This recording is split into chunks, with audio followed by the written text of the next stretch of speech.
Question number 7 है, क्या है कि A B C is a right angle triangle in which angle A is 90 and A B is equal to A C, find angle B and C. एक right triangle है ए B सी, ठीक है ना। उस राइट ट्रायंगल में ए है 90 degree, ए पर 90 बन रहा है, यानी राइट एंगल एट ए है ये। और फिर दूसरी बात यह है कि आइसोसेलेस बी है ये, क्योंकि ये कह रहा है ए बी और ए सी इसका इक्वल है, बेस परपेंडिकुलर इक्वल है। तो इसका मतलब ये राइट ट्रायंगल भी है और उसके साथ साथ ये आइसोसेलेस ट्रायंगल भी है, ठीक है ना, दो साइड से इक्वल है। अच्छा, हमें क्या पता करना है, एंगल बी और एंगल सी कितना होगा। एंगल बी ये है, एंगल सी ये है।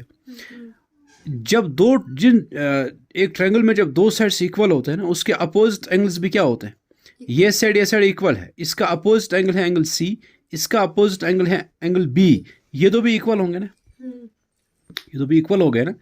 तो हम ये लिखेंगे in right triangle A B C, A B is equal to A C, A B A C equal है।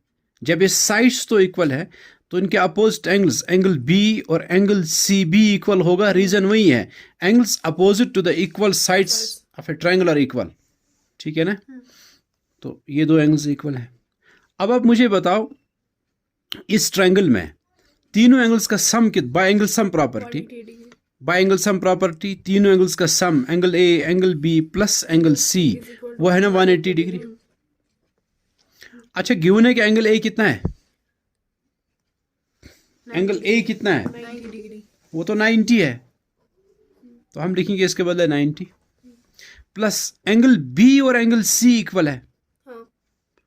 आप लिखो एंगल बी, ठीक है, प्लस एंगल बी, दोनों जगह एंगल बी लिखो, क्योंकि सी भी बी के बराबर है ना। या तो एंगल सी से रिप्लेस कर दो दोनों को, या एंगल बी से रिप्लेस करो, या दोनों जगह इसका एक्स नाम रखो, मेजर एक्स रखो, इसका भी एक्स मेजर रखो, फिर एक्स प्लस एक्स आएगा, वो कोई ज़रूरत नहीं, आप बी से रिप्लेस कर दो दोनों को। तो 90 plus angle B, twice angle B is equal to 180 degree.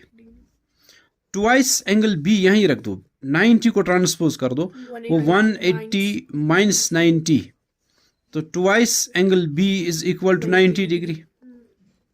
या angle B is equal to भी ट्रांसपोज होगा, 90/2 आएगा, वो 45 आएगा।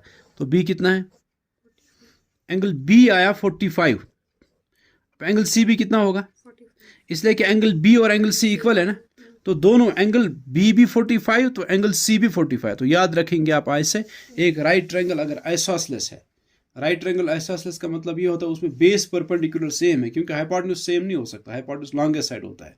अगर एक राइट ट्रायंगल में बेस परपेंडिकुलर सेम है, मींस वो आइसोसेलेस है, तो उसमें जो एक्यूट एंगल्स दो होते हैं 90 के बगैर, बाकी दो वो 45 होते हैं, ठीक है, इसको भी याद रखेंगे।